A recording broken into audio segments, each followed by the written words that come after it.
Slowly inhale.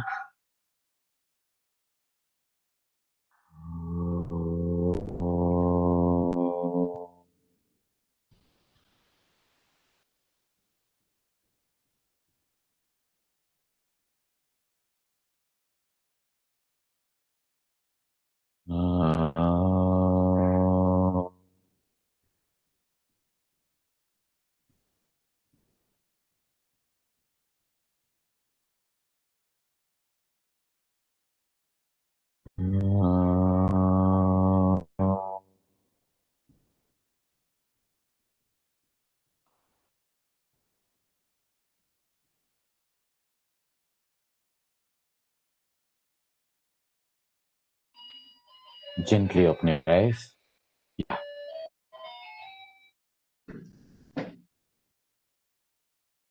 Class, we had completed Bhasika, and we have not only understood the technique but the reason behind doing the practice of Bhastrika, where it is leading us into the balancing of all the three, that is Vata, Pitta, Shleshma, and it is also increasing, or there is an improvement in what we can say. Improvement will be the right word when we say Sharir Agni Vivardhanam. There is improvement in the cultivation of the heat in the body. Now, as we come to the floor number 66, this is where said ke Kundalini Bodhakam Shipram Pavanam Sukhadam Hitam Brahmanadi Mukhe Sanstaka Kafa Adyagala Nashanam. So here, with the help of the practice Bhastrika, we are diluting, we can say, the kapha. Kapha here we get into the conceptual understanding where one is in bondages of the material world, and this Bhastrika pranayam is very helpful in allowing that person to get rid of this kind of bondages and start excelling on the path of yoga. That is, the pranavayu enters the brahmanadi. Brahmanadi mukhe sanstaka kapha adya gal nashanam. So here, that kapha is removed, which helps the traveling through the brahmanadi. So these are the impediments. Though the impediment here is literally given by the name of phlegm, but since this is a shloka, we need to understand various aspects which are holding on to us, not allowing us to go ahead or excel on the path of yoga. As we have already understood that this Kundalini is the energy which is lying dormant in the pelvic region. So the energy which is dormant, it is in bondage or it is not allowed to be active. But with the practice of Bhastrika and all, we are creating that kind of very rich, intense sensation, which helps the yogi to activate the Kundalini and let it travel through the Sushumna or Brahmanadi. Now coming to 67th shloka, which says, Samyak Gatra Samudha Bhuta Granthi Traya Vibhedam Visheshenaiva Kartavyam Bhastrakyam Kumbhakam Tvidam. So a special value or a special attention or special preference should be given to this Kumbhaka, which is known as Bhastrika, as this is the one which effectively cuts or uh, means pierces through the three knots. And last time also we discussed that these three knots are Brahma Granthi, Vishnu Granthi, and Rudra Granthi. And I told you the locations of all the three. Uh, Brahma Granthi is situated at around these three chakras, that is Muladhara, Swadhisthana, and Manipura chakra, and is influenced by these three. As with the yoga sadhana, we have restraint on our body, stress strain on our mind, as we were talking about the sanyama in the morning. When there is the integration of all the forces where we lead ourselves into that beautiful discipline, of course, we are in that, Bhedan of the Brahma Granthi. But that is not where we stop. We need to go more ahead. We need to get established into this process. And slowly, slowly, we are going ahead towards the Vishnu Granthi, which is said to be situated somewhere between the chest and the throat, and Rudra Granthi, which is said to be situated above the palate towards the skull. As these three are pierced, it that you lead yourself into the oneness with the Shiva, oneness with the self itself. So this we have understood this shloka also last time. Now, friends, let us come to the beautiful understanding of the pranayama or the bhaka, which is called as Brahmari. The dhani of Brahmara is to be produced, and this practice of the sound of Brahmar is known as Brahmari. The shloka goes very beautiful, very decorative, as it says, Vegad Ghosham Purakam Brunganadam, Brunginadam Rechakam Mandam Mandam. योगिन्द्रनाम एवं अभ्यास योगात चित्ते जाता काचिदानंद लीला. Chitte jata kachidanand lila, that is somewhere kind of experience of bliss where the whole mind is completely coming into that state of nada yoga, or even you can say it is coming into the state of laya yoga. Laya yoga is the yoga of rhythm. Nada yoga is the yoga of letting our mind to be focused on the sound. When we say Vegad Ghosham, Purakam Bhrunganadam, that means while doing Puraka, you have to create that sound of Brahmari loud and in. So inhalation with speed is a kind of understanding. And when it is said to do exhalation, it is saying Brungi Nadam Rechakam Mandam Mandam. Now, whether the hummer bee who is producing the sound is male or female, the sound is produced by the flapping of the wings. So the sound has to be similar, whether it is for female or whether it is for male hummer bee. But it says Vegad Ghosham, you have to produce the sound very rapidly as you do the Puraka. And as you are done with the retention of the breath, see, we are going through Ashtakumbhaka. Nowhere in these 4 lines, as we see the shloka, anywhere you find the mentioning of Kumbhaka. But every now and then we understood that after doing the Puraka, one should get into the state of Kumbhaka, where all the 3 bandhas are applied and you retain the breath in. So here, the varieties are making us understand the difference in Puraka and Rechaka, not in Kumbhaka. The Kumbhak phase, which is the retention of the breath in, throughout all the 8 varieties is going to be very similar as it is. It is not changing.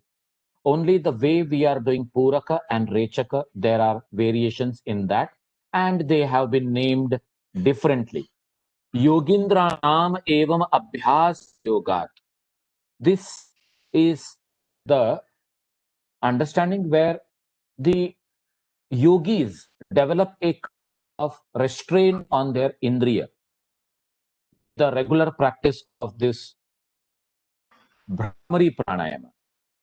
As a result of practicing rapid inhalation, producing a sound resembling to the humming of a male hummer bee, and after performing the kumbhaka, that has to be literally understood, which is coming as default in the practice of Ashtakumbhakas. Slow exhalation is to be produced, a very slow humming sound of that of the female bee. And what is going to happen? And indescribable blissful experience is going to take place where the mind is filled completely with that kind of rhythm, and it happens to only one who is excelling in yoga. Yogindranam evam abhyas yoga. So one should be practicing regularly, and one who has excelled and reached to that level of experiencing yoga in its true sense, not with therapy point of view, not with fitness point of view, but going ahead beyond that. So I am coming to you, sir. When we do the Rechaka, if I'm focusing here on my throat, we all know how to say the word Ranga. And when we pronounce this word Ranga, the vibration at the throat region, or you should say the well of your throat, where the padjib is there from the top, the openings from mouth, ears, nose, the throat, the food pipe, the windpipe, all are meeting at that junction, which we call as Saptapatha, the seven pathways, or sometimes it is called as five pathways. So what it is, this is the junction where lot and many nerves related to cranial sensations or related to the actions related to the mind, where if you are coming to the piercing of a thorn in your teeth, you are saying, ah, sound comes. And when you are enjoying the taste of a food, you are expressing it very similarly. Wow, the mind and that sense are coordinating. When you are experiencing a very great fragrance, the beautiful smell of a flower or something else, again, these expressions are there. So these are all the cranial activity, the cranial sensations, or the sensory nerve which is connected to the cranial activity. Now, here, when we practice Bhramari, it does has great impact on your cranial nervous system. The 12 cranial nerves, in which the most important one, the 10th one. The 10th cranial nerve is your vagus nerve. And this vagus nerve is traveling right from brain up to the groin region, even to your sexual glands, to digestive system, to excretory system, towards your liver, and towards your heart, you can say, towards your lungs, you can say, coming to the throat. It is all connected. And when this is the passage of the vagal nerve, which is right from the head to the almost the trunk end, or you can say almost to the start of the root of the legs, it is reaching there. The whole emotional understanding of the existence of this body with respect to physical, mental, emotional aspects can be brought about a beautiful change with the practice of Brahmari, which is having a great impact on these cranial nerves, and especially you can say or consider having an impact on this vagus nerve, which is really helping us to draw ourselves stable, help us by remaining or becoming balanced, calm, quiet, peaceful. The talk of Sanyama, which we were saying in the morning, and Ashutosh sir were saying that it is something which is a very good secret where the integration and the admiration or the acceptability has to be brought within, where I am making myself kuta, where I am becoming stable, where I am getting detached from everything else and becoming established there. So somewhere that Sanyama is making us brought about, bringing about all these changes. And to bring about these changes, Brahmari as a practical practice of pranayama does lot of changes here. So this is how, this is one shloka which and nowhere the way Swatmaramji beautifully shlok point of view decoratingly expresses his views, we need to understand the concept behind it. And such kind of deep expression has not been brought in any other text as it has been done in Hatha Pradipika. This is the beauty of this shloka. It is nothing to do with male Hammarby sound or female Hammarby sound. As I said, when you pronounce the word Ranga, so the which is coming in that Ranga is to be brought in the throat and it is to be like this. Now this is Rechaka, which I have inhaled while exhaling, I was producing. But the same sound has to be done while inhaling also. Now that is becoming challenging. That's why here he makes it very clear. Rapidly you should inhale and make that sound of male Hamarbi. Now how it is that happening? You are having that Moolbandha applied, and when you feel that yes, you are sitting erect today itself in those shlokas right from 10 to 16, 17, we understood how we should sit, how our neck, our spine, and the whole head should be in proper position, and we are having a proper sanyama, control on our breaths, and then we are going for this puraka, where you do simple inhalation, again focusing on your throat and producing this sound. And then you go for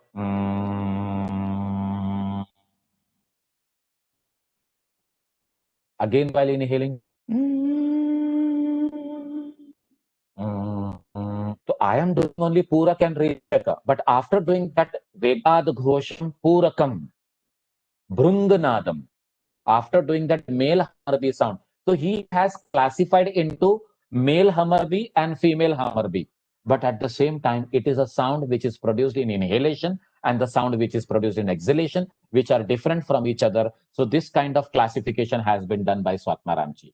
Now let us have a discussion on that. Yes, sir, you wanted to say something.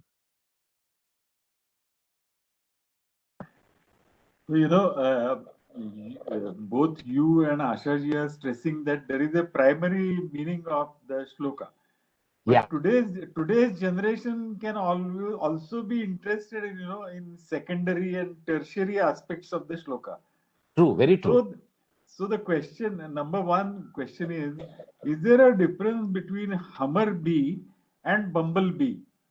This is No, not of great relevance, but people can ask this question.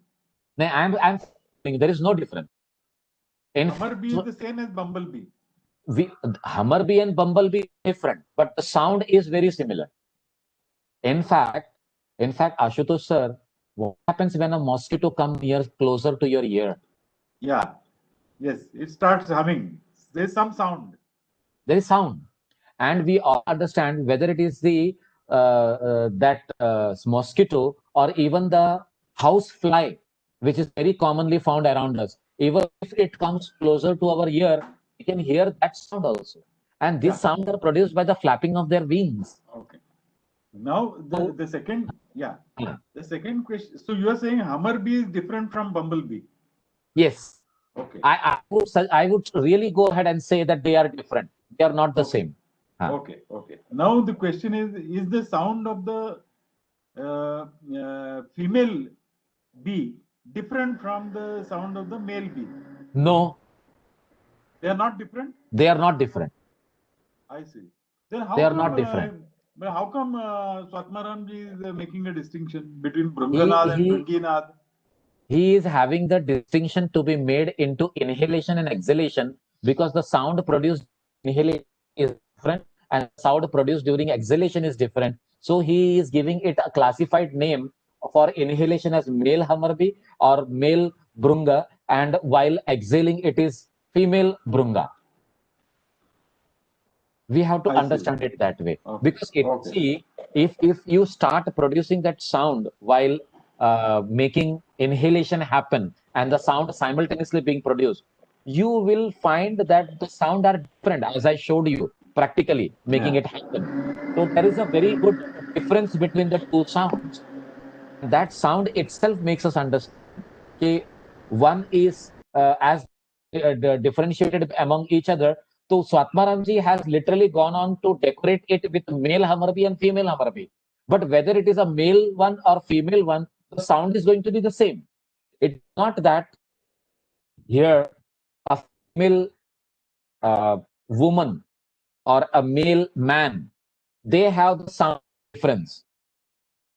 But many times it may happen that because of the hormonal changes, the female may be talking in the sense of a man, and the man may be talking in the sense of woman. The possibility is there.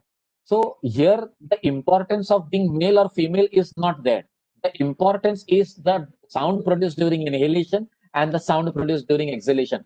There is a very good difference between the two. That's how we have to understand that.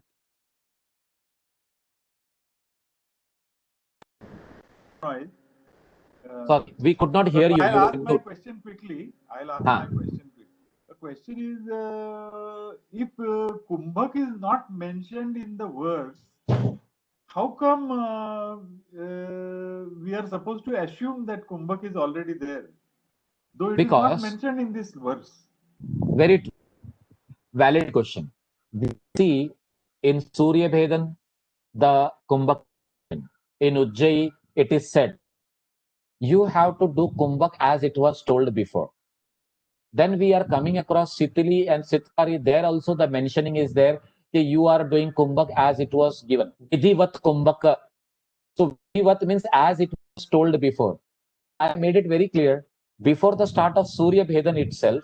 Swatmaramji has given us two aspects. One is with the approach, and the second one is how to do the Moola Bandha, the Jalandhara Bandha, and the Uddiyana Bandha. How to apply these three bandhas and do the Kumbhak phase. And he also mentions before the mentioning of Surya Bhedan itself, where he says, okay, the one who is Adhama will experience perspiration. One who is Madhyama will experience vibrations or the kampana. Whereas the one who is practicing it in a very higher level is Uttamam state. He will be experiencing levitation or he will be experiencing lightness and going above. So these experiences itself makes us understand that this will be observed only when one is practicing the Kumbhaka phase, where one is excelling and going ahead. Because that is where we have graded ourselves, Adhama, Madhyama, and Uttama. And we also know, as I gave you the reference of the Gheranda Samhita, where it is clearly mentioned, Adham is 12:48:24, 16:64:32 is Madhyama, and 20:80:40 is Uttama. So it is understood here, while coming to the sixth, Pranayam has literally taken it for granted that already I have explained you that before, after Puraka and before Rejaka, you are supposed to practice Kumbhaka, and he doesn't mentions it over here. So literally we have to take it into consideration whether he mentions it or not. We have to practice. That's how it goes. But let me tell you one thing more, sir. Many people do not practice Kumbhaka in Brahmari. People just simple inhalation. They don't do Brahmari in Puraka. The sound of Brahmari in Puraka is not produced. They only do the sound of Brahmar only while doing the Rechaka. And that is also nothing wrong with that. In fact, schools teach only that. They do not go for anything else. But the mention is very clear. It should be done during Puraka and Rechaka. See, that is why the value is the study of the texts. Because yes, it's one thing to do even consciously that fine, we will do only during exhalation. But here I was not even aware that Kumbhak, is a part of Brahmari. Well, that is still fine. But the fact that during inhalation also we have the to have sound a is to be humming sound. produced. So that's why textual study is invaluable. And if we go to Gheranda Samhita, see the beauty of Gheranda Samhita. Gheranda Samhita tells you to close all the senses. That means already you are coming into the aspect of Pratyahara. And it is not even telling you to produce the sound, but it tells you to experience the sound. Yes. In Gheranda Samhita, we are going to do that text next. But in Brahmari, if you read it as you are having the text also, if you read it in the 5th chapter about it is telling you to close all the senses, coming into that yoni mudra, restraining your senses, and just go deep within. You will find that the sound of Brahmar is experienced within. Now, the teachers, the contemporary teachers, as well as the great gurus, what they have told, Swami Kuvalanji writes in his book very clearly. He says, okay, though Gheranda Muni has not mentioned about doing the humming sound, but unless and until you know what kind of sound it is, how you are going to try to search for it. So first produce the sound, let the body get used to the experience, and then let your senses get inverted so much that you start only thinking about that sound, and reflecting on it makes you to hear that sound within. That is how it goes. So one thing is very clear. We are not doing all these practices to become more physical. Rather, we are doing all these practices to become more internalized, and become more and more subtler and subtler. Getting rid of the physical aspects and becoming one with the chitta aspect. this is very clear with this explanation of Brahmari. And Gheranda Samhita is taking up Brahmari as one of the practice to achieve Samadhi. Though here it is not mentioned that that clarity is not given. But when we go for Gheranda Samhita gives us 6 techniques of attaining Samadhi. And in those 6 techniques, we find practice of Brahmari as one of that. And for that, we have to first do it Vaikhari Vani, and then from Vaikhari Vani, we have to go to Pashyanti, from Madhyama to Pashyanti. And as you are getting into Pashyanti, you will come to that observation which is happening automatically internally. That is where this Brahmari becomes very important. The sound of Brahmar becomes very important. And it is known as Brahmari Pranayama. So this is how to take it. Teachers, I'm now eager to learn Brahmari. No, we will. It will take another 3 months, is it?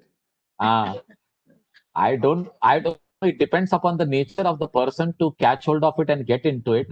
But it is really very effective. Sir, at the age of 29, I contracted with the hypertension. And believe me, regularly every day with the practice of Brahmari, the anxiety level came down. My blood pressure level was managed great. And my doctor used to ask, hey, you used to have 180, 100 kind of blood pressure. Now you are almost at 140, 90. What is this? What are you doing? And when I told him that I am going through this practice of Brahmari, the next time or the next day onwards, he started advocating to his patients that आपको Brahmari pranayam karna chahiye. So this is how it is. Mahendra bhai, you were saying something. Yeah, Shabir bhai, 1 minute or 2 minutes, the sound, you can WhatsApp me. Sure. This Brahmari sound for 2 or 3 minutes in inhalation, exhalation, just record and WhatsApp me. I would like to hear for quite some time. I will do that. The duration is at your disposal. In fact, I am having a very good intention of making it happen in the live class with you all, as I am again and again not promising but saying, but at least as Sunil bhai has suggested कि साबिर भाई कुछ नहीं तो नहीं कम से कम एक दिन तो निकालिए ताकि हम लोग सब साथ में बैठ के प्रैक्टिस कर सकें. But my schedules in the morning are not allowing me to do that. Even if it is not happening on other days, I will make out it on Sunday if it is possible. But we will certainly do that. That is my intention. So let me organize myself and get the things corrected so that we can go for that thing and let it happen. But for the time being, I would await the WhatsApp. Yes, I will surely do that. But there are 2-3 things pending, sir. Once Ashutosh told me, Sabir bhai, with the diet explanation the way you have done, I would like you to make us understand how to go about with that diet. And when I was writing about that diet and trying to understand it, I realized that I was not following 50% of those aspects which I was trying to advocate. So somewhere in the last 3 weeks, I am trying to discipline myself with that diet and, manage myself. See, I don't know. Earlier, since 15, 16 years, I have been teaching. But this realization is coming when we are advocating others to behave and be like this, with the kind of changes it is bringing us. So this should be first practiced, experienced, and then it should be shared. So today, the shloka that we were going through, Jnana Vijnana. Jnana is coming to you as a knowledge from the Vedas or the Shastra. But when you talk about Vijnana, it is your experience of that Jnana that you share with others.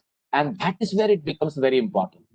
So as Mr. Bhai is requesting, I will certainly do that, sir, for you. We will get along with that soon. I'll oblige. Yeah, thank you very much. Let us go. Next, we are coming. Sir, which is the posture, asana that you adopt when you are doing Brahmari? See, for me, Padmasana is difficult. Ideally, you should sit in Padmasana. I sit in Padmasana, but I cannot sit for a prolonged period. So what I do, either I sit in Ardha Padmasana or I sit simply cross-legged in Swastikasana, you can say. The moment you're sitting in, your legs are locked and there is no movement of the upper body. Your torso is not shaking as you're doing the inhalation, exhalation, or vibrations, whatever it may be. It is stabilized. And with that stability, you have a good ability to perform it. So any asana will do, even Vajrasan will do. At least we are doing it. Ideally, it has to be Padmasana. Because in many, even in Bhagavad Gita, Kamala Asanena, the word is been very clearly used. Kamala Asana is nothing but a Padmasana. If you see Gheranda Samhita, if you see even Gorakha Shataka, which is one of the foremost texts of Hatha Yoga, it suggests us to practice Padmasana for the practice of pranayama. That irrespective of Padma, you can practice Siddhasana, you can practice Vajrasan, you can practice Ardha Padmasana, you can practice Virasana. All the asanas which are making you stable and steady, you can go ahead with that. But ideally, as it is mentioned in the text, it is Padmasana always. As we saw in Bhastrika also, to the start of Bhastrika itself, he says, first you need to sit in Padmasana, which Sarva Papa Pranashanam, very beautifully decoratedly he has mentioned there. So Padmasana has lot of appreciation in our yoga text to be done. And in many of the Upanishads, Yoga Tattva Upanishad, Yoga Kundalini Upanishad, you will see that the mention of Padmasana is very clearly done for the practice of dhyana, for the practice of pranayamas and all, where it is clearly mentioned.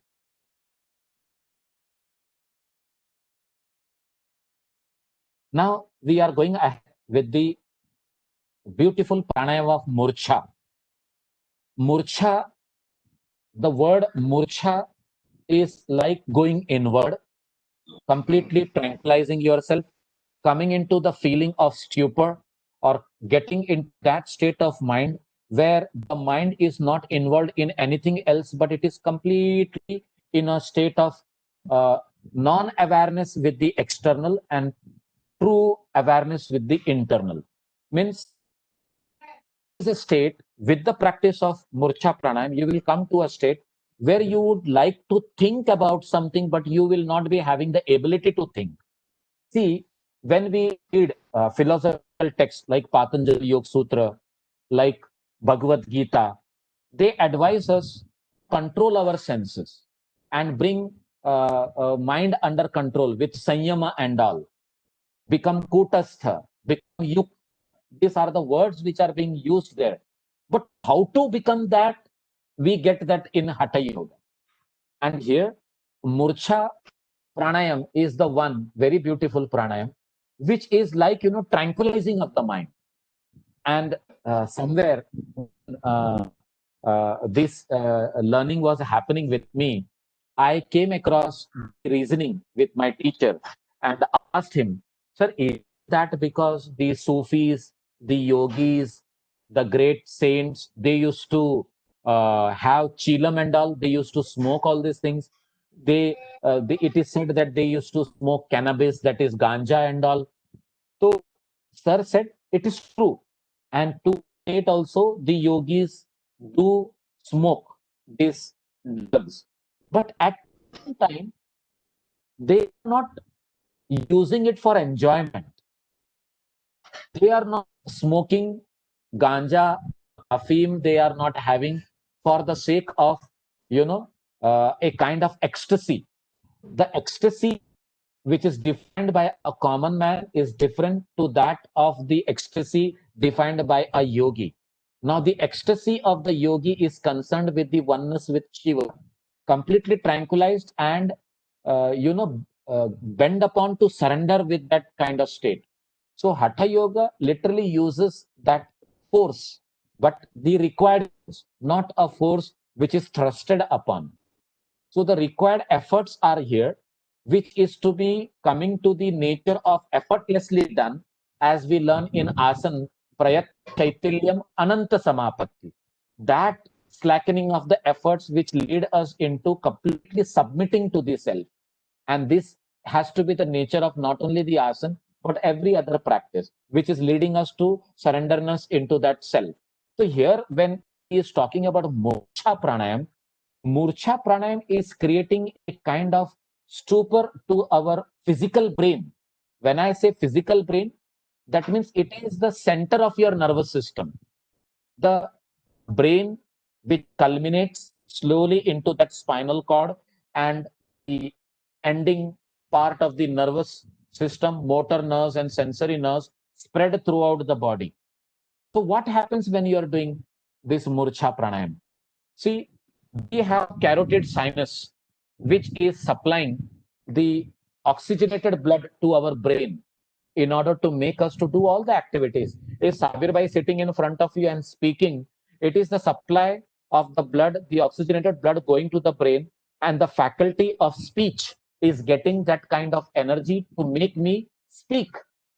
For you, the hearing faculty is getting circulation and you are able to hear. So this is continuously going. So I am speaking, you are hearing. So all the essential activities is on. But when we practice Murcha Pranayama on the regular basis, you are training your brain to come into that switch on and switch off mode. See, जैसे कि we switch on the tube light, it glows. And when we switch off the tube light, it goes and the darkness prevails.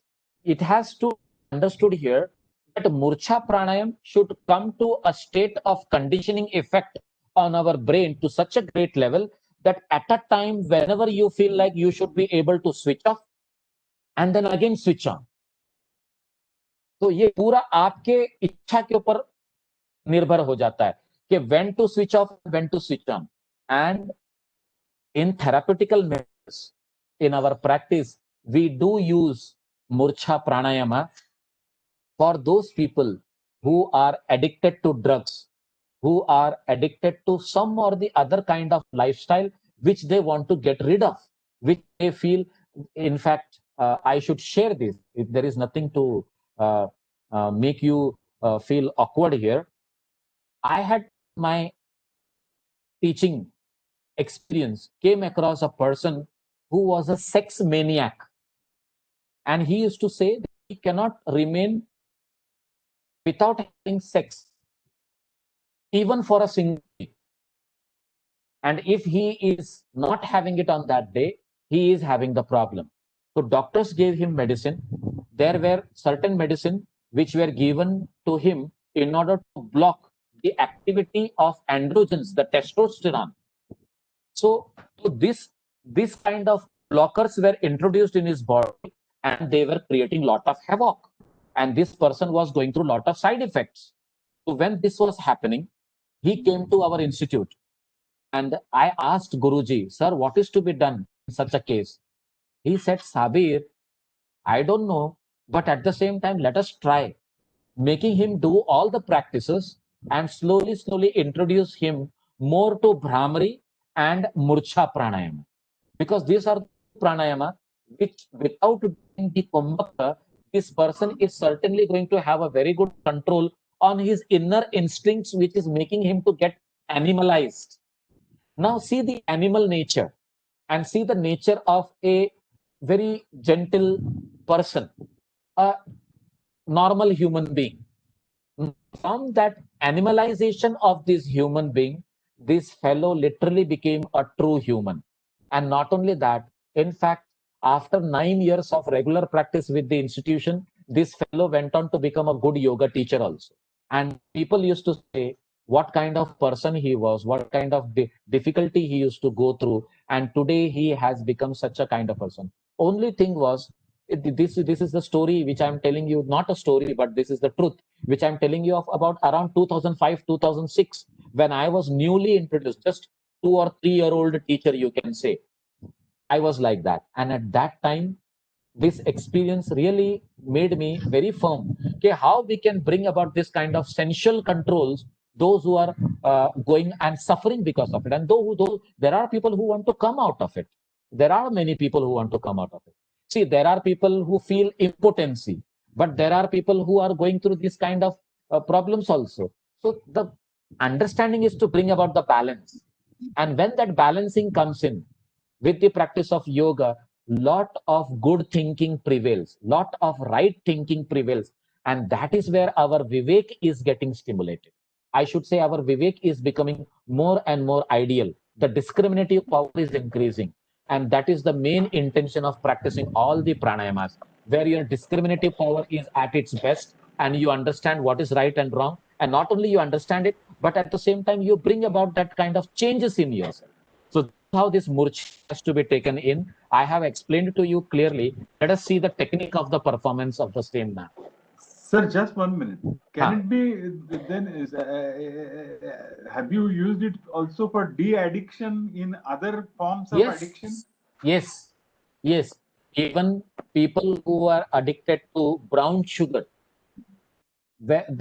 in Navi Mumbai, Kashi, where this Yoga Vidya Niketan is located, just beside Yoga Vidya Niketan, there is Father Agnes Multi-Purpose Polytechnic. In Father Agnes Multi-Purpose Polytechnic, there is a a section of social service where addicts of alcohol, addicts of drugs, are getting de-addicted. And in that institute, I used to go to make these people practice all these practices. And we have literally seen changes in those people. We have not measured, but at the same time, it is the true fact that they have become humans from that animalization, or from that complete loss of the senses. They came to their senses back and they became good human beings. So I can assure you of that. Okay, how this Brahmari as well as this Murcha can bring about that de-addiction. The addiction of tea, the addiction of coffee, the addiction of every other, maybe fast food, the addiction of many other aspects. Because, somewhere we become slave to our senses. And becoming slave to senses is the complete delusion of the mind. The mind is getting somehow conditioned to that state. And bring it and correct it, somewhere yogic practices play a very great role. And here this Murcha Pranayam also makes it wonderful practice. Sir, just as you explained Brahmari working on the vagus nerve, so is there another specific nerve on which Murcha Pranayam works? It or works it is on, not that way? Even Murcha Pranayam works on vagus nerve. Even Murcha Pranayam works on vagus nerve, and Murcha Pranayam is also working on your carotid sinus. Carotid sinus is the artery which is supplying blood to your brains, oxygenated blood to your brains. So arteries supply oxygen, and the veins carry deoxygenated blood to the heart to get it oxygenated. That is the anatomy and physiology. But at the same time, here the carotid sinus, which are situated just beside your neck region to the sides, you will find that these changes are taking place. One very nice book written by M.M. Gore, Makarand Gore. Makarand Gore, who is associated with, now he is no more associated with Kaivalya Dham, but when I was a student, he was a teacher at that time. So he has written one book, Anatomy and Physiology of Yogic Practices. And in that, if you see, he mentions the anatomy and physiology of the carotid sinus, the carotid arteries, and the baroreceptors, which are giving us the indication of the supply of oxygenated blood to the brain, and the deprivation in that supply of oxygenated blood to the brain, and how brain becomes defensive and brings about the changes in order to make the things pacified. So this anatomy and physiology of yoga was a subject that you had to study in Kaivalya Dham, or you studied it out of your own interest? No. It is a part of the subject. It is a part of the course. In fact, anatomy and physiology for a teacher, it is very important for every teacher to know anatomy and physiology of every practice. Whether it is Padmasana, whether it is a pranayama like Brahmari or Murcha or Bhastrika, or whether it is a mudra like Khechari Mudra or Mahamudra, or whether it is the practice of Samadhi where you are doing Shambhavi Mudra. So in Kaivalya Dham, such kind of tests have been done on a person who is into the state of Samadhi. Even that study has been done, and it is available in the Yoga Mimamsa journal. Okay, how in the state of Samadhi, the wavelength, the brain waves, not wavelength, the brain waves settle down to almost like 2 megahertz to 3 megahertz. Now you just understand, when we are talking and interacting with each other, our brain waves are functioning almost at the level of 110 to 125 megahertz. So from 110 to 125 megahertz down to 5, 4, 3, 2, 1, what kind of state is that? But still that is Samprajnata Samadhi, Samadhi with Bija. That is the Samadhi where we have the understanding of Sattva at least. But going beyond that is complete Nirbija Samadhi, which where we need to be completely sustaining ourselves into that and continue. So they have tried their best and made it possible. But the dukh ki baat to ye hai कि nowadays such kind of tests are not being done. Whatever is done is more than enough. ऐसा हो गया है. But if possibility is there, we should carry out such kind of tests, because this will help us to understand the anatomy and physiology as new problems. COVID-19 came into existence. So such kind of new diseases are going to be coming in future also. So when they are coming in future, what are the preventive measures that we should be keeping in ourselves in order to keep them at bay? As Patanjali rightly mentions in the second chapter itself, Heyam Dukkham Anagatam, which is yet to come, we should be able to avoid it. If we are able to do that, what is yoga? That is the procedure of yoga. So here, when we are practicing things, then anything which is yet to come can be kept. We will be in a state where nothing can affect us. इसलिए हमारी योगिक practices बार बार कहते हैं कि दुनिया की कोई भी परेशानियां आपको जो है ना विचलित नहीं कर सकती. They cannot distract you or deviate you from your goal if you are into regular practice of yoga. That's what we every now and then we hear.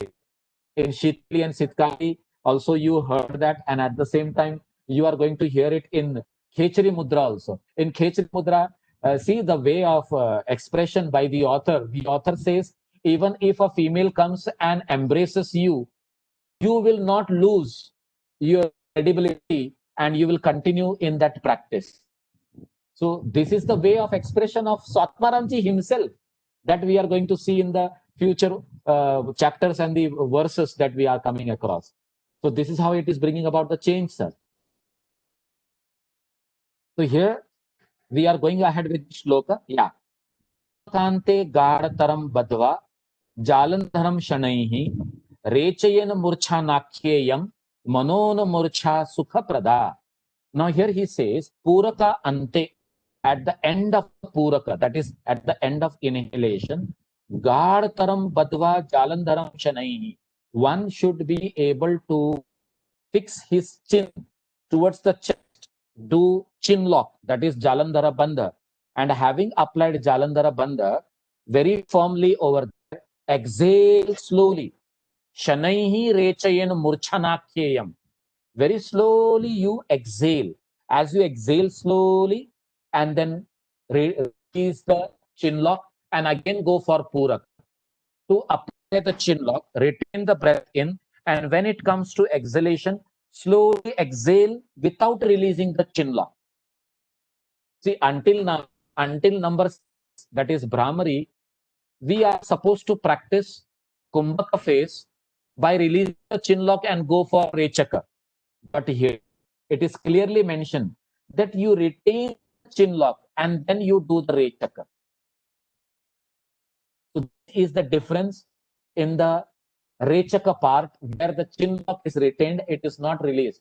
So when the chin lock is there, and when you are doing the Rechaka, you are releasing the tension of the Kumbhaka without releasing the flow of the oxygenated blood towards the head. You are still maintaining that. And again, when you take the chin up to inhale, maybe some part of oxygenated blood might have reached the brain. But of course, with every breath, if you calculate, the amount of blood circulation which is supposed to happen, now it is going to be subsequently reduced with the practice of Murcha Pranayama. Suppose in a minute, if that complete circulation of the blood to the brain is taking place, it will come down to almost 25% because of the practice of Murcha. So still 25% of circulation is there towards the brain. But what about the deprivation of the 75%? The deprivation of 75% of the circulation towards the brain will make the brain defensive, will make the faculties, the frontal lobe, the occipital lobe, the temporal lobe, the temporal lobes, all the lobes of our brain are going to become slow. They are going to become defensive.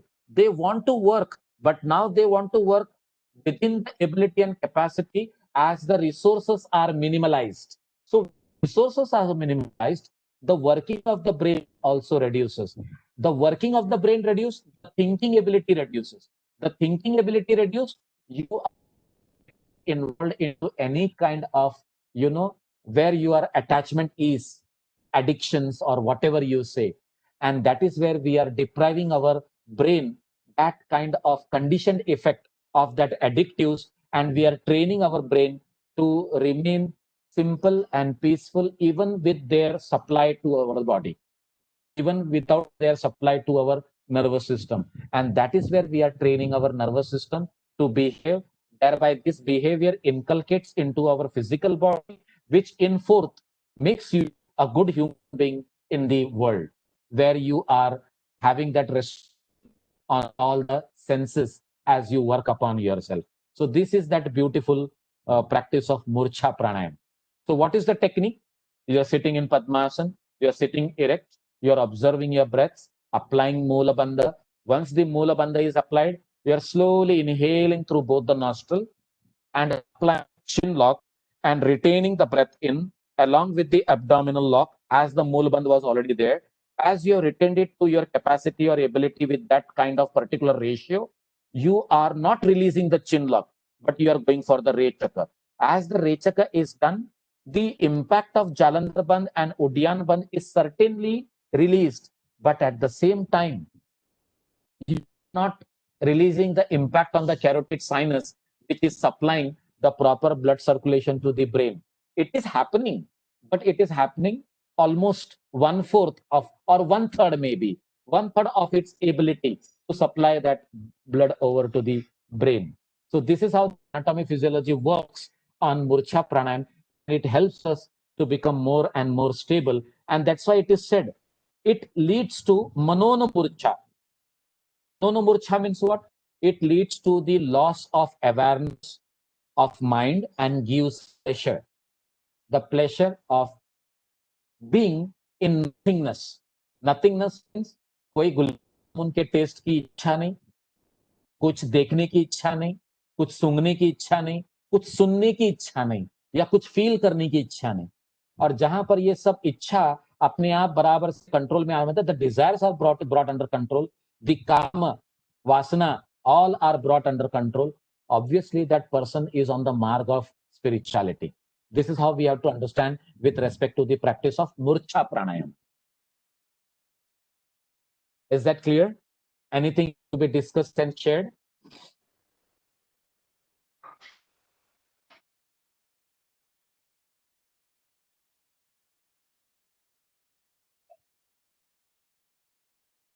Yes.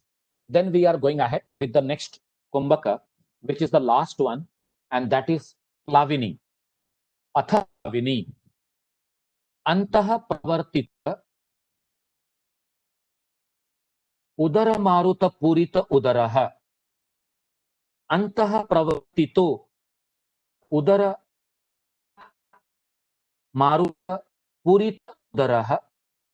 Payasyag Adhipi Sukhat Plavate Padma Patravat.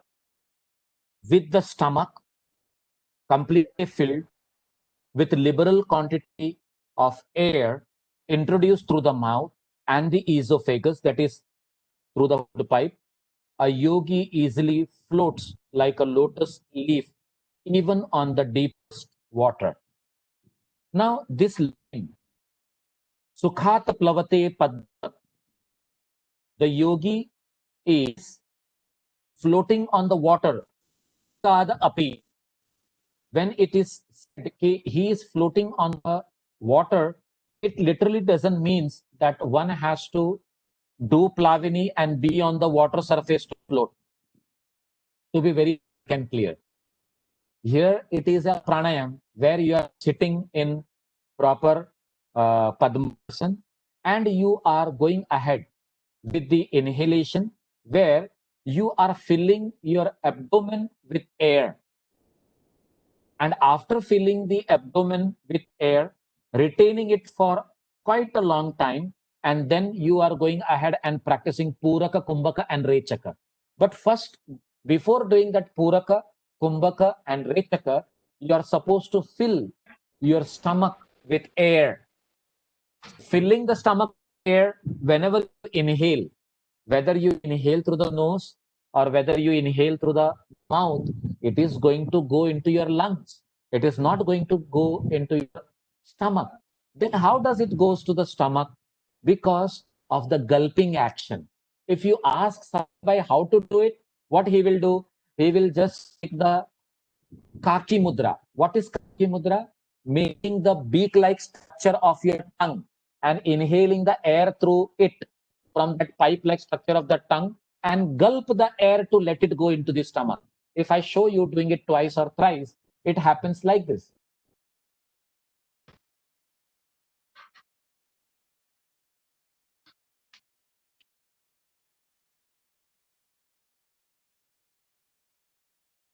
What I have done, I have inhaled through the mouth, but I have gulped the air.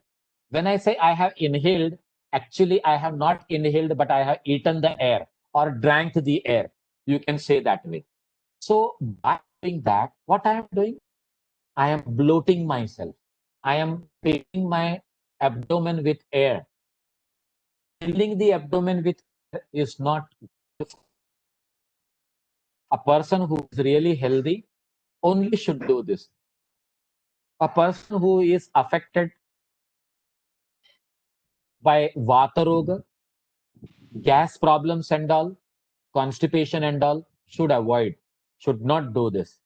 Because ultimately, after the practice of pranayama is done, you are supposed to remove the air from the stomach, either by burping it out, oh, करके आवाज निकाल के, or you have to fart it out from down, because that air has to pass. Now you will say, is it not harmful really to let the air pass through the intestine? In fact, Gheranda Samhita advocates this as a practice of cleansing or purification with the help of air. In Dhauti Kriya, we have Antardhauti, Dantadhauti, Hriddhauti, and Mula Shodhan.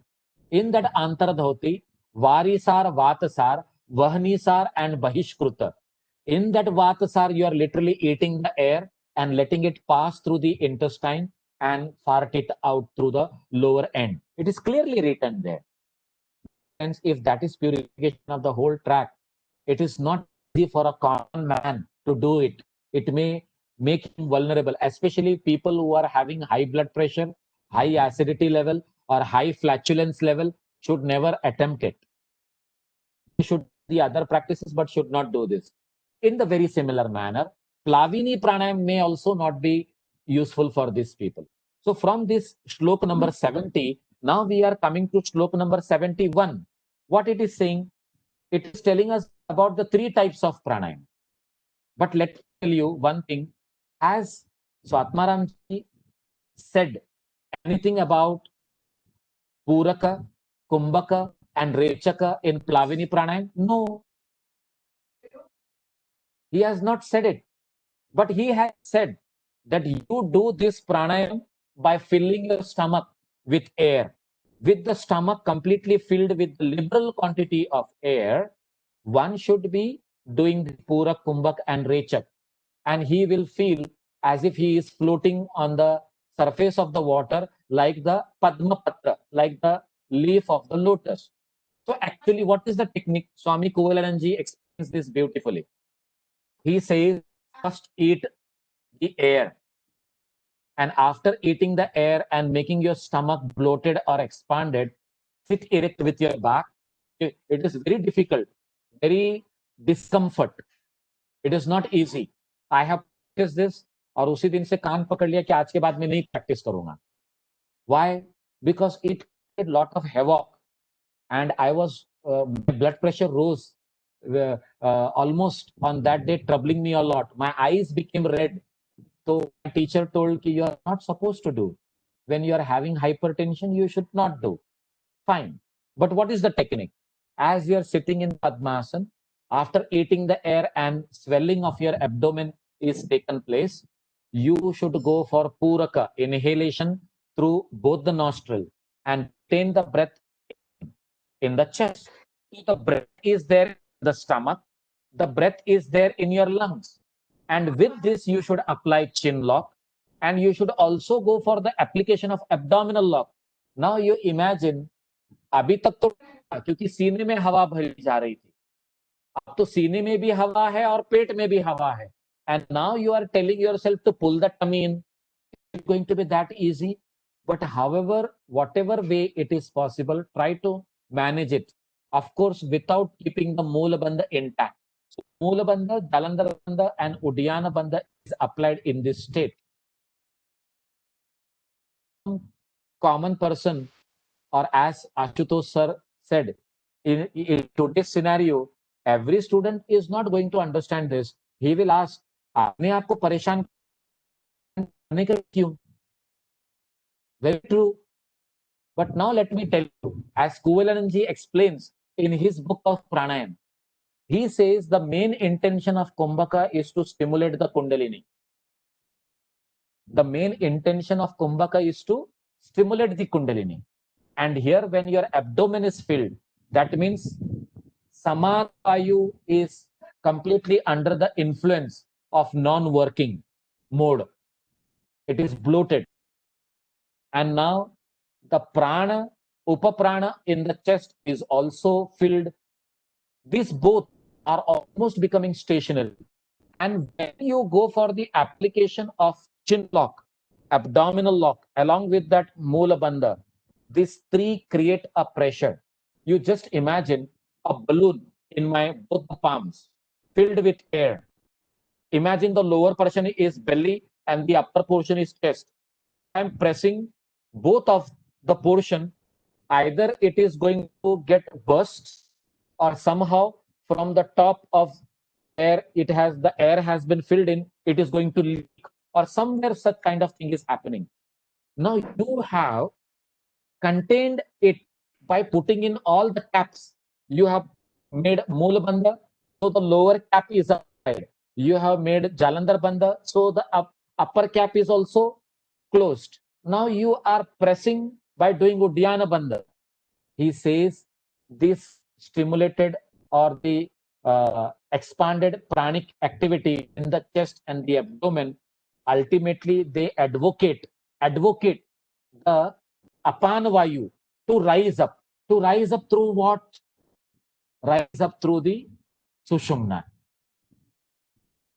I have heard this word Prana Apana Urvam in Bhagavad Gita, in other texts. Here also in Pradipika, Gheranda Samhita, we will be coming across this aspect.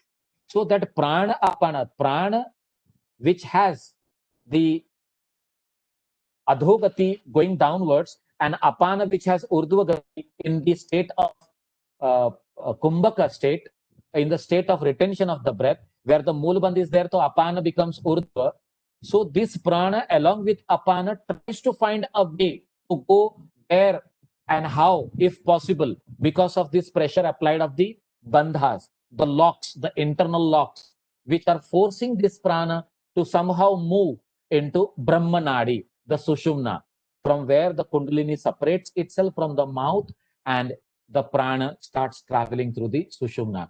And the whole thing, the whole aspect is behind the stimulation of the pranic activity through the Sushumna, that is the stimulation of Kundalini to travel through the Sushumna. So this is the aim of the practice of Plavini. Of course, there are swimmers, there are people who do lot of tricks, who eat air and lie down on the surface of the water, nicely floating. Now that is a trick which can be done by a very good swimmer. So not anything, but here the intention is not talking about swimming on the surface of the water, but the intention is swimming wherever you are. You will get elevated. The moment you are on the earth, connected to the floor, you will find yourself becoming so light that it is like you are floating in the air itself. The levitation will take place. Whether the levitation is physical or it is conceptual, that is different. But within your existence as a body, mind, nation, you will find that you are becoming very light within, and you are floating and going, becoming lighter and lighter, going higher and higher from the earth element towards the ether element. That is the transformation of this Plavini pranayama on our body. Now, this is the conceptual understanding of the pranayama, how we go about. So, is there any sharing or doubt, clarity that has to be brought about? Sunil bhai has become very stressful.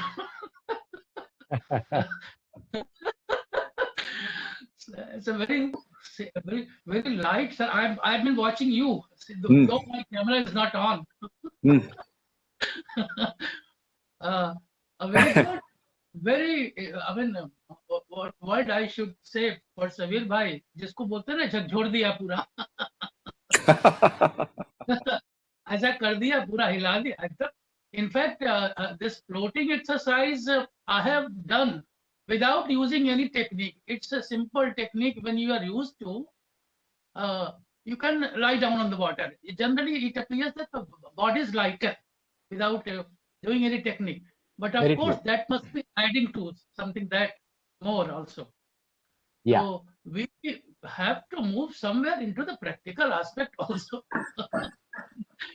So leave it to Sunil ji. Let's say, So let's say you- get his stress first. So you already zeroed in the source of my, so to say.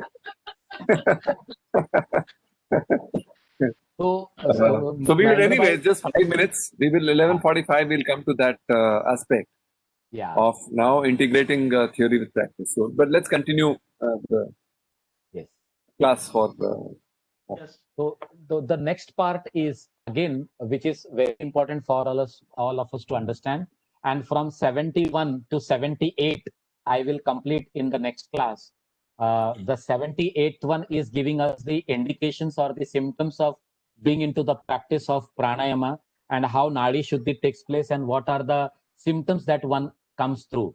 But before that, we need to understand the process of pranayama and what is Sahita Kumbhaka and what is the Kevala Kumbhaka. So until now, right from Surya Vedan to Plavini, what we have learned, all this is nothing but Sahita Kumbhaka only. This is Sahita Pranayama. And the next one, the Kevala, it is going to happen on its own. We will not be doing it. Rather, because of the practice of Sahita, the Kevala has to happen. So that will be the next class explanation. I would really like to stop here with this explanation of Brahmari, Rucha, and Plavini, so that in the next class we are going ahead and understanding the whole understanding of pranayama itself. Okay, what is the intention of doing the practice very regularly? Very nice. Anything else? Bhupta sir wants to say? Yes, sir. Sabir bhai, but in Plavini, nothing is mentioned about Rechaka. Yeah, even Puraka is not mentioned. Puraka, Purito Daraha, it is mentioned. That is not the Puraka into the lungs, na? It is Puraka into the abdomen. Oh, okay. In stomach. Purita Right. Udara means fill the stomach. To eat the air Yes. by gulping. But he is not talking about any Purak, Kumbhak, and Rechak. But still, he is including this practice in Ashta Kumbhaka.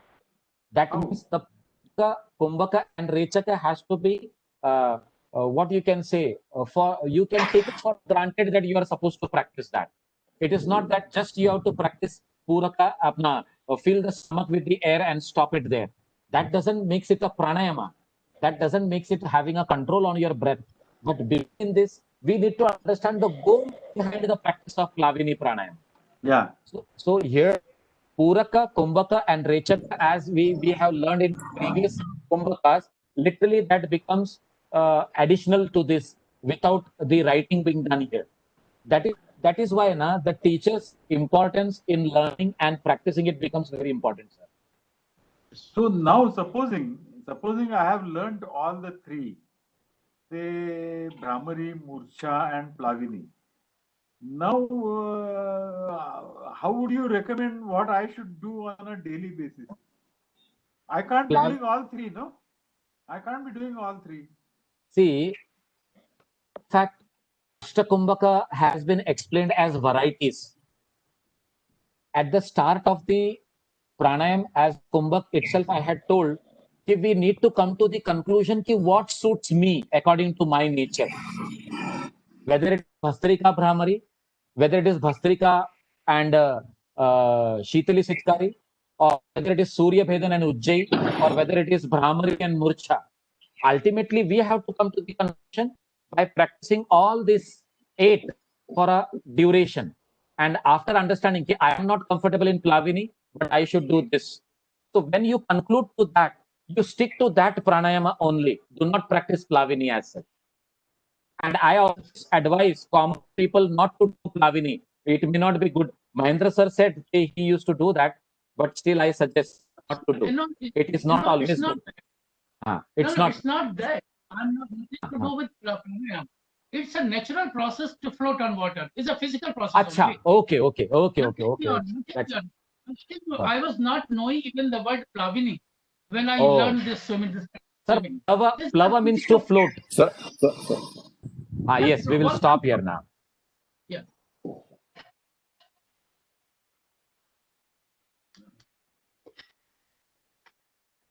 Oh.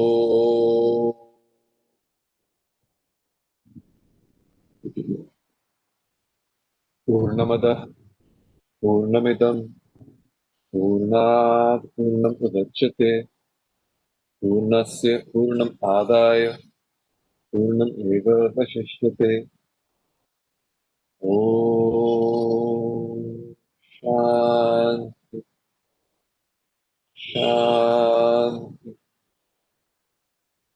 Shanti.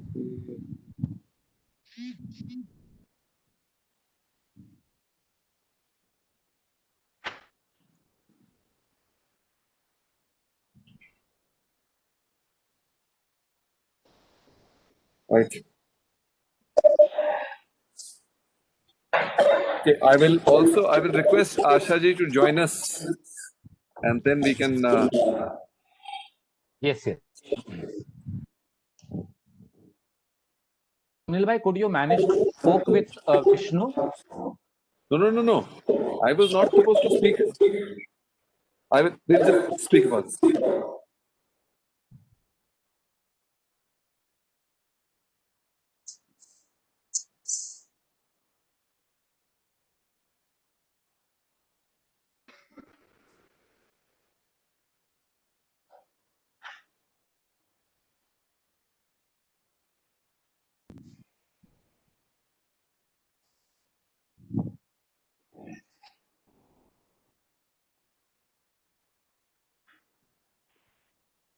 Okay, she's not picking up the phone, so she must be busy with her grandkids. I think she knows she has to join back at 11:45, so that's fine. Okay, first, before we get to the group class, Jay Kumar, what's on the individual private class front? Any classes held this week? Yeah, I have classes with Ashutosh ji and Mahendra. That is what, Friday 7:40? Yesterday? Day before? Yes. Okay. All right. Asha ji, Tuesday did not happen this time. Yes. That is next Tuesday. Next Tuesday. And with Mahendra ji, what is the agreed time, sir? 5:45 to 6:30. On? No. That is a group class timing. No, Sunil ji, what happened last week? He was the only person to attend the group class. So next week, yeah. So what? I agree. That's right. That's nice. So we had, in a way, it's a series of 4 or 5 private classes. That's good. But what is the agreed time going forward for the private class, Mahendra ji? Sir, what is the time that? Yeah, so far we have not discussed. I have not discussed with Jayakumarji. I would request if So maybe you can give me a time. if it is possible for Mr. Jayakumar to accommodate me the same time for Sunday also. So Sunday would become my special class, and rest of the way it will be group class. If it is possible for him, if he has time. Okay, then it's you can fix it by 6, 7 or something. Yeah, 7 to 8. 7 to 8, then we have to adjust for the next class also. It is 8:55. The next class starts, so we have to be ready for before that. Okay. If it is continued the same time, my schedule is fixed. 5:45, 6:30. 5 days, 6 days. If it is 7 days, it's okay for me. Is it okay on Saturday? No, Yeah, Saturday we'll have a group class. Mahendraji, see, he will need at least 1 day of the week to have a little bit of leeway in getting up. I have 4 classes every day. No. It's From early morning, 5:30 starts with that, and until till 11. Sir, 6:45 on Sunday morning, is that okay? 6:45 to 7:55. If it is convenient for Jayakumar, I will accommodate that also. All right. Is it okay, Jayakumar? 6:45?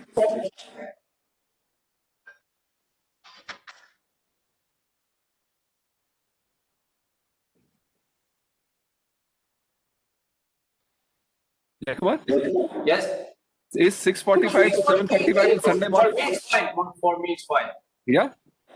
All right. So basically, therefore, just to summarize, the private class schedule is like with me, that is Sunil, it's Sunday, 3 o'clock to 4 o'clock in the afternoon.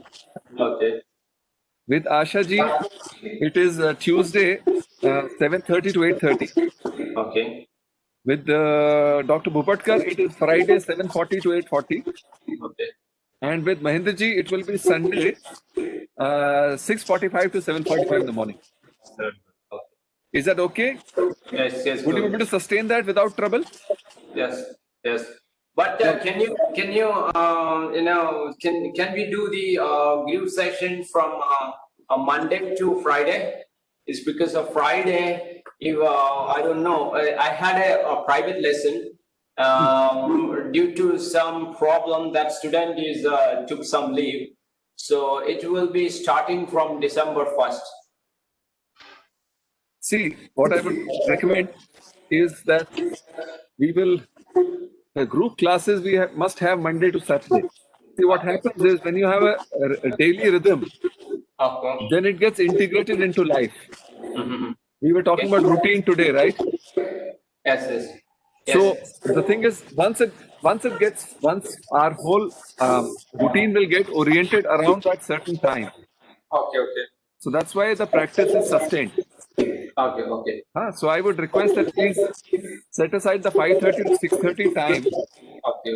for Samatvam, Monday to Saturday. Sunday, you can take a little, 6:45 to 7:45, Mahendraji can. But it's our request to you, just so that for all of us, Okay. a rhythm will be established, right? Okay. So for all of us, therefore, now the individual class schedule is settled, right? Yes. Okay, now let's come to the group class. Sabir bhai. So now we need 5:30 to 6:30 Monday to Saturday. And till such time as you feel that we have learned the practices. After Jayakumar will carry on in terms of helping us to practice further, increase duration, etc. Right? But it's important that he and us all learn the exact technique. Otherwise, then the purpose will not be served. So please, according to that, how much can you take and who else can take?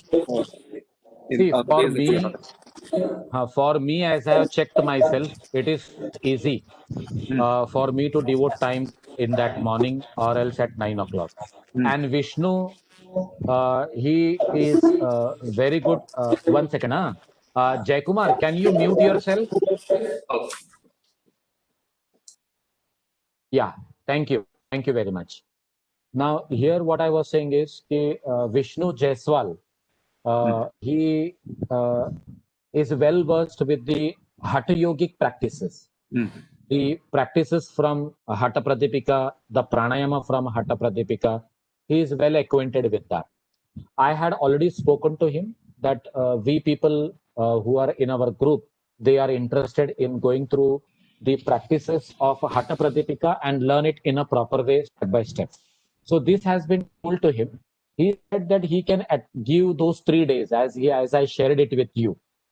Now the problem is Monday, Wednesday, Friday, I have class from 5:30 to 6:30.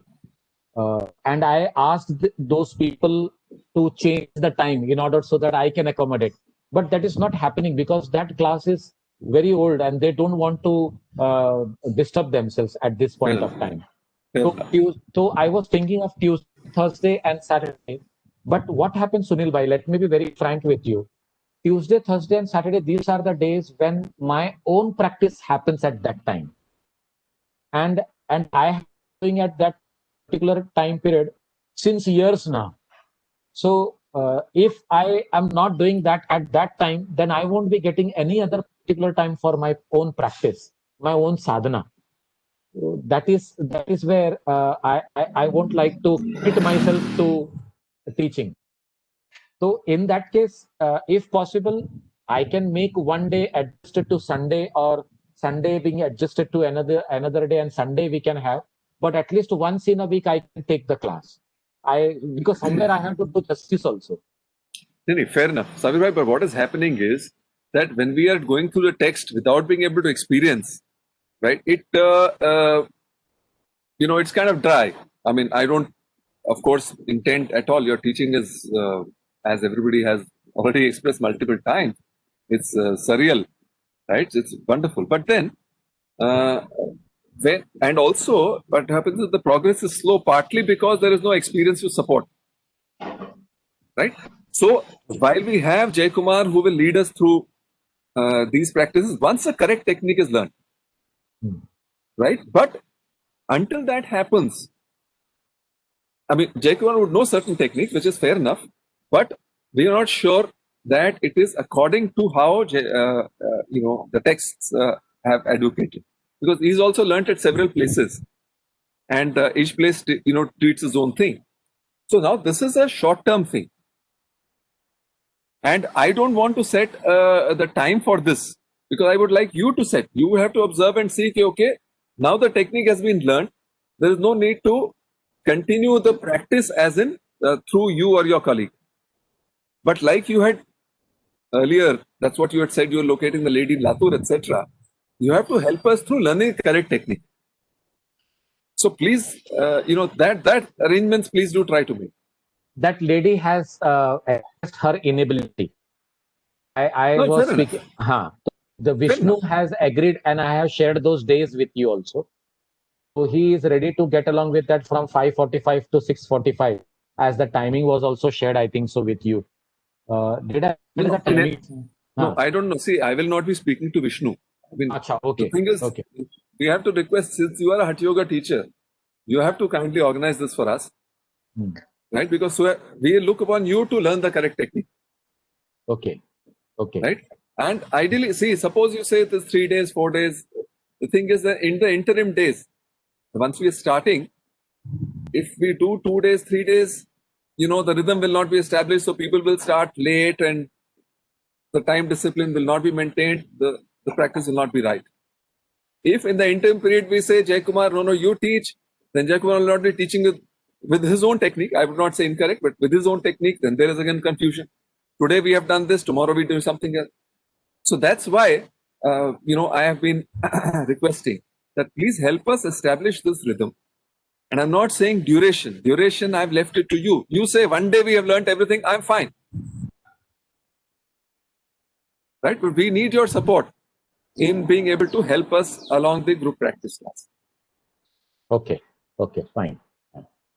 So I need to make that happen now. So along with, so I will, I will take help of Vishnu, and we both will coordinate among ourselves and see how this thing can be done. Please. I will do that. I will do that. Please. And Because, boliye. no, please. I mean, as Okay. who does it, etc. It's all left to you. If then, I would say Diwali is a very good time to auspicious beginning time, and we Okay. are now in the way. So let's attempt that from Monday, I think the 16th. Okay, let's begin with this, Okay. and whenever you are satisfied, as whatever duration is, Jayakumar will be practicing with us all through this time also. And whenever Yes. you say that Jayakumar is ready to take over, that's ठीक है. ठीक है. ठीक है? We can do that. We can do that. right. So yes. So let me organize this, and I will come back to you. ठीक है. And will do whoever that. is the teacher other than you, my request is if you can invite that person over on 11:45 next Sunday, so that he can get to know us and we can also get to be familiar. Yes. Yes. Right? Yes. We will. That We can do that. We can do that. Okay. The third aspect, Bhupatka sir, you were mentioning about the homework, etc. 11:45 to 12:15 minutes, right? So while Asha ji is not here, I will share with you what she had said. Apart from, of course, the 10 positive points and other techniques, which as we do sharing, we will kind of, they will naturally find their way into discussion and we can practice. But she also said that for the first 6 chapters, for every shloka, Dr. Sabha had provided certain questions, right, which can be, so to say, which can be the stimulus or which can be the introduction to the practice of that shloka in life. And the meticulous self that she is, she has made a note of all those. That's good. Right? So she would be very happy to kind of, we will evolve a format, whether we begin with that or we begin with sharing and with that, that's okay. Next one we will work with that. But she'll be very happy to share with us those particular questions for, let's say, 1 shloka or 2 shloka, whatever that is, as per her judgment. We can practice, or we can try and reflect on those questions, practice that during the week, and come back and take a brief period to share amongst us as to what our experience has been. Right? And maybe, and I'm sure within that, all the other techniques, those little techniques, will also find their way in. Because once the sharing is happening, whatever we have learned in the past will get incorporated. So that's one way to easily get the 11:45, 12. Sir, you are muted, sir. Okay, wonderful. ठीक है, is that fair? Any further thoughts or views? Okay, so therefore, from Monday the 16th, we begin with our regular schedule of both private and I am missing my individual class today. Let me share whatever. But from Diwali, for this auspicious occasion, from that we begin, and then there's no looking back. Then we just gain momentum, right? Right. Great. Thank you everybody for your cooperation. Thank you, Sabir.